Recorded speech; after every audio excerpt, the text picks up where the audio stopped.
When we think about powerlessness in our world and our culture, about being better people, about being the best man, being the best woman, we see it as one of the biggest hindrances. That if we're powerless, we accept weakness, we accept what fails within us, we accept the pain of our past, the past relationships that we've chosen, the past careers, the past mistakes. And this denial of who we are, who we've been, who we've built is a part of what I call the culture of self-hate. We see it over and over again. You don't have the opportunity to sit in your pain anymore because we can buy a program, we can buy a product, we can buy something that's going to make us feel better about ourselves instantly. The only problem is it's done at the denial of ourselves.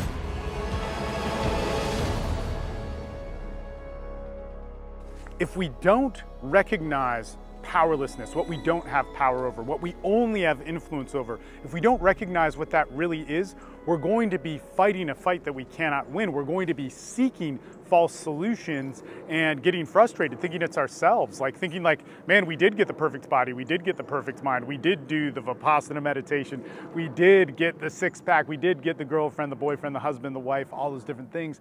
Why are we still unhappy? There must be something wrong. It must be my fault. And this is where we move into what I call the culture of self-hate, which is the culture, which we're all in, readily selling us a solution to our problems within ourselves by seeking something outside of ourselves. But until we can recognize what we're powerless over, we cannot know ourselves. And the reason for that is if I think I have power over you, I'm going to seek a solution of your validation, your image, or controlling you in some way. And that is not possible. So me not recognizing that I'm powerless over certain things, that I don't have power over you, your thoughts, the image, society, the laws, the government, and yet I may have influence over it, but I don't have complete power, it makes me ignore the true powers within, the true powers that I have within myself, which are the things which are going to change me and make me the best person. I can never have empowerment unless I have a relationship truly with myself. But somehow, in some crazy way, we've convinced ourselves that we can find empowerment through impressing others around us or getting things outside of ourselves. And I just want to make this clear because this always comes up. Just because you have things or you get things or impress other people, that's not bad, that's good. But it has to translate to us fulfilling what is inside of us.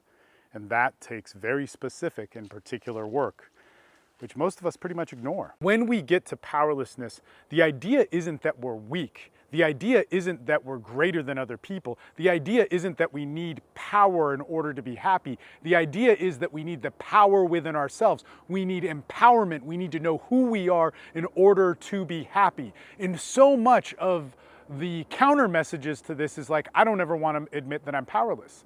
Well, in order to find the power in myself, in order to find what empowerment is, in order to know who I am and what that is and how I can show that to the world, how I can deal with the world around me, is I need to recognize the world around me. See, I need to recognize that I do not have power over you.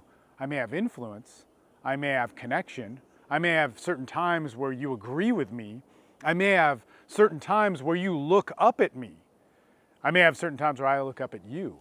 But what I confuse that with is power over. So this is where we get into conflict with this. When I start thinking I'm more powerful, or I seek a road of power over, or a road of I don't have to look at my past if I have this power, or I don't have to be responsible for something if I have power over something, or people respect me in a certain way.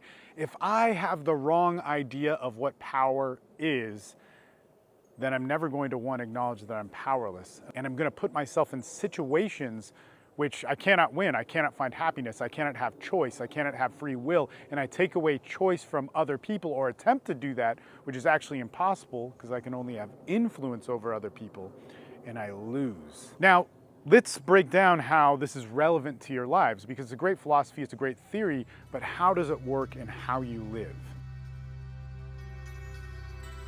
So I want to give an example of how this all plays out. How do we get power wrong? How do we misinterpret powerlessness? And how do we seek the wrong things?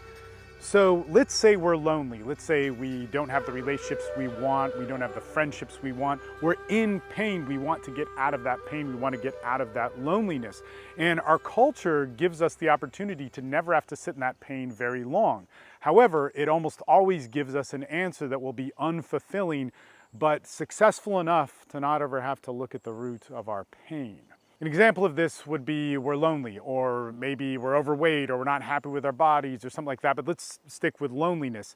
We're lonely, and so we could hire somebody, we could buy a product, we could do something, we could look online anywhere or talk to people within, the culture of people that we have, and there's all sorts of answers that are the opposite of our pain. So when we have pain like loneliness, we choose whatever the opposite of that is. If our loneliness is that we don't feel fulfilled, we immediately seek ways to fulfill ourselves. If our loneliness is we're afraid of being alone and our relationship went bad, or we're having a relationship, we feel unfulfilled, we seek ways that are the opposite of that, and we think it's the answer. Now, our culture empowers this over and over again, and to be honest, it could be part of the answer. So it's tricky and it's interesting because the answer that will not work in our culture, that will not fulfill us, is partially true, and a lot of it's going to be true. Like I said, it's going to be successful enough for us to go down the path, but it won't be fulfilling. So it'll say, all right, we can have as many women as we want, we can have as many men as we want, we can have the types of relationships we want, we could blame our ex or our spouse as much as we want, we can seek friendships and distractions as much as we want. And truly, these are the difference between coping mechanisms and solutions. And there's a reason for coping mechanisms. We need to have them, they're really important, but they're not that full solution. Now, here's the tricky part. Here's where it gets kind of complicated. Almost always the solutions to these problems we're unsuccessful with. Like, we can't find success with it, meaning that we'll get enough success, like we'll find a mate, we'll find a girlfriend, a boyfriend, we'll find some sort of solution that is supposed to be the solution, but we don't make it work, so we don't blame the system. We don't realize that this whole dynamic of picking the opposite of our pain, or going to like the loudest, cool looking person that does yoga on the beach and has a six-pack and have all the cool social acceptable things broadcasting as our solution, we don't think that that's wrong. We keep going for it. But before we go too much down that rabbit hole, let me just point out the problem with this solution dynamic. And the problem with the dynamic is that we seek powers outside of ourselves to replace the empty empowerment within ourselves. In the idea of loneliness, I'm going to change things. I'm going to get a girlfriend. I'm going to get a boyfriend. I'm going to get these experiences. I'm going to have them. And through that, I am going to then be a winner and be fulfilled. I'm trying to solve the problem that I'm having within myself with external things. Now, this is a dynamic that everybody kind of gets, can be wrong and unfulfilling, but in our culture, we've convinced ourselves that this is fulfillment. And think about this. Every single thing that you may have wrong with your life, and I like to stick with mind, our body, our social lives, our sexual lives, and our purpose and ambition. If I stick to those things, the solutions for those are almost always external. I'm going to be happy if I go to this meditation thing, if I go to this retreat, if I do this thing. Now, that thing might be great. Doing Vipassana meditation, going to some sort of group with like-minded people, this is all good stuff. This is very, very good. But if it doesn't take the road to truly empower you alone, by yourself, and deal with those things solo, not with the influence of other people, it's empty. It doesn't work. And we can go down the list with our social lives, how to be cool, how to look cool, how to get how somebody else is. And then finally, if I just had that, I'd have the leverage and time to myself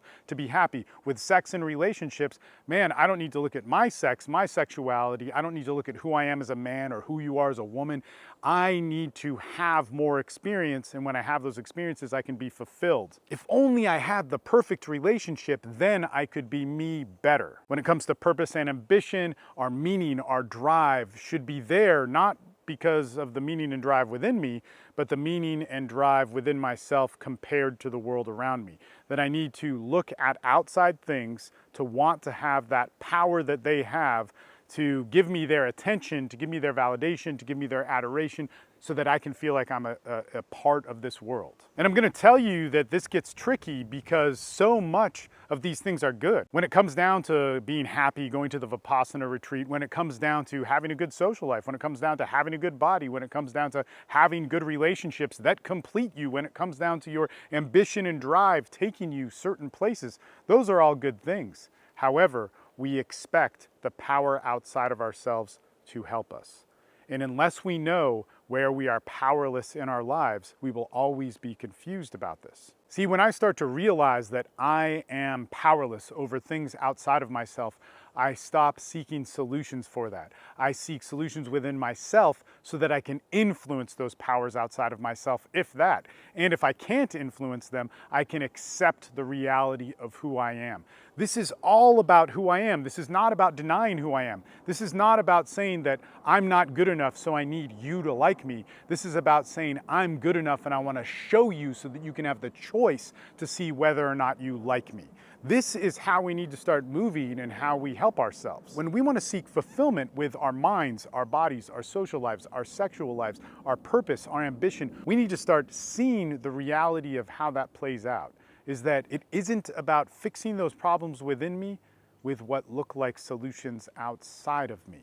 And see, it's always interesting because we never want to come on YouTube or come on Facebook or Instagram or any of these things and go like, man, I want to unwind the mysteries of the universe or the lie of the culture in order to find happiness and peace and empowerment in who I am. But that's also why I created courses and programs for this. I've been doing this for 15 years and I've been working with a lot of men through just thousands, tens of thousands, maybe 100,000, I don't know. But this is what I've done and this is what I do very successfully. And I work with men from all different backgrounds. These could be guys who are going through a divorce. This could be guys who want to meet more women. This could be guys who have PTSD. This could be guys who have addiction issues and so on. But the reason why I created things like the Rising Man, which is our entry point, and if you're interested in this, I really recommend it, is so that we could start sorting this out, so that we could start unwinding this. Now, the whole purpose of the Rising Man is a course and a program that's easy for guys to fit into and see if they like working in our dynamic. We teach within a community, we teach with content, we teach with a lot of calls. So that means if you sign up for the Rising Man, you're gonna be working with me, you're gonna be working with other people in the group, and for that course, it's pretty cool. You get 3 calls a week, they're group calls, they're awesome, man, and we move forward in this philosophy, and if you like that, you know, you could step up to the different groups and so on. But it's a good point of change and it's a good point of a real solution to whatever problem you've been going through. And like I said, I've been doing this a long time. And one of the reasons why I'm in business is because what I do works. If you're going through a hard time in your life and you think that nobody can understand it, I can guarantee you we've had it in our groups, we've resolved it, and there's already a community of men there ready to help you, most likely including myself, that have been there and done that and can help you seek a form of personal excellence and empowerment within.